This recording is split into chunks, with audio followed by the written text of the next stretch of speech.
नमस्कार मित्रों। आज सविता की कविताओं में मैं आपको एक कविता सुनाने जा रही हूँ जिसका शीर्षक है ऐसी भी क्या आफत आई। यह कविता अपने आप ही बन पड़ी जब हम आजकल अखबारों में पढ़ते हैं। अखबारों की जो मुख्य समाचार होते हैं उन सब को जोड़कर ये कविता बनाई गई है जो आजकल समाज का आईना है। इसमें भ्रष्टाचार के बारे में भी बताया गया है। पूरी कविता भ्रष्टाचार, व्यापार इन्हीं पर ही है।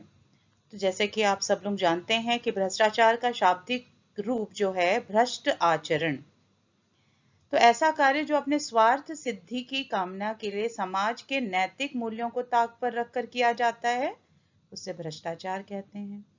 भ्रष्टाचार भारत समेत अन्य विकासशील देशों में भी तेजी से फैलता जा रहा है। भ्रष्टाचार के लिए ज्यादातर हम देश के राजनेताओं को जिम्मेदार मानते हैं, पर सच यह नहीं है। देश का आम नागरिक भी भ्रष्ट है।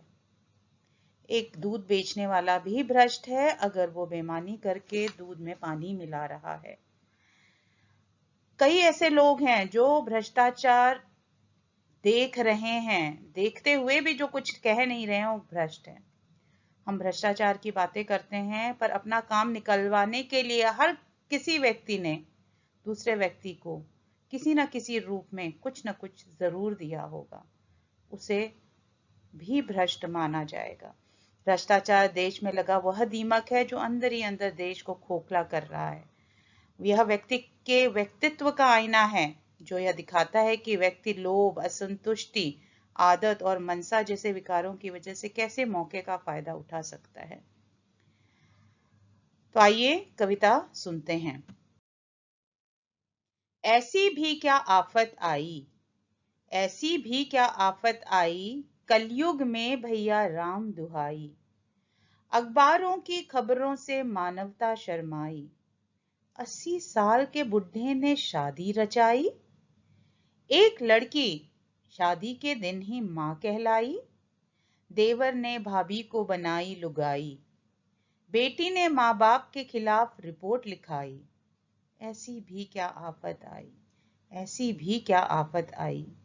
और कुछ लोगों के में जुनून छाया, चोरों ने लाश पर से ही कफन उड़ाया। आतंकियों ने रॉकेट कबाड़ में छिपाया। ऐसी भी क्या भूख थी, ऐसी भी क्या भूख थी, पत्नी ने पति को मार कर खाया। जायदाद के लिए भाई ने भाई को मार गिराया। ऐसी भी क्या आफत आई, कुछ दरिंदों पे हैवानगी छाई। दूसरी औरत के लिए औरत जलाई, दोस्तों ने अपने साथी के हाथों जान गंवाई। इज्जत की खातिर बेटी पंखे से लटकाई, माँ बाप ने नवजात बच्ची दफनाई।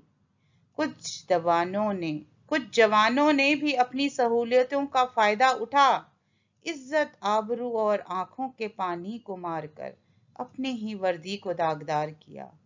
आबो हवा, धरती कटा, सब कुछ वैसे ही तो है। तब भी कुछ देश के लोगों ने अपनी बहु बेटियों को कलंकित किया।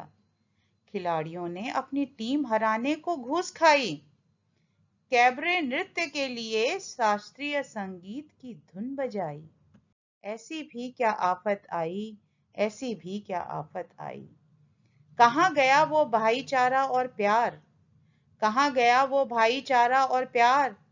अब तो हर चीज में है व्यापार, ढूंढे से भी नहीं मिलता अब सदाचार। नौजवानों के रग रग में फैला है भ्रष्टाचार। सरफरोशी की तमन्ना नहीं, सर कटाने का है विचार, सर काटने का है विचार। ऐसी भी क्या आफत आई, बचपन बीता पालने घर में, बचपन बीता पालने घर में और बुढ़ापा ओल्ड एज होम में बिताएंगे। गोली मारकर मर्यादा को बाजार में ही खुशियां पाएंगे। इश्क, प्यार, मोहब्बत, जज्बात क्या है, रूप दौलत की ही पूजा करेंगे। ये मानवता, नैतिकता और भाईचारा सब कुछ किताबों में ही मिलता। पश्चिमी हवाओं के भी थे विरोध, पश्चिमी हवाओं के भी थे जो विरोध, अब उनको उसी में ही डूबने को दिल चाहता। अब तो कुछ माओं ने खुद ही बेटों को तराजुओं में तौला। वह तो एक कहानी थी, वह तो एक कहानी थी जब होता था। माँ मेरा रंग दे बसंती चोला, माँ मेरा रंग दे बसंती चोला। धन्यवाद मित्रों, उम्मीद है आपको ये कविता पसंद आई होगी। वैसे तो ये बहुत ही बड़ा कटाक्ष है हमारे समाज पर ये मैंने अपनी मर्जी से नहीं लिखा है। जो कुछ अखबारों में पढ़ा, जो कुछ देखा समझा, वो मैंने अपनी कलम से उतार दिया है। अगर किसी को ठेस पहुंची है तो उसके लिए माफी। और kindly like, share and subscribe. धन्यवाद।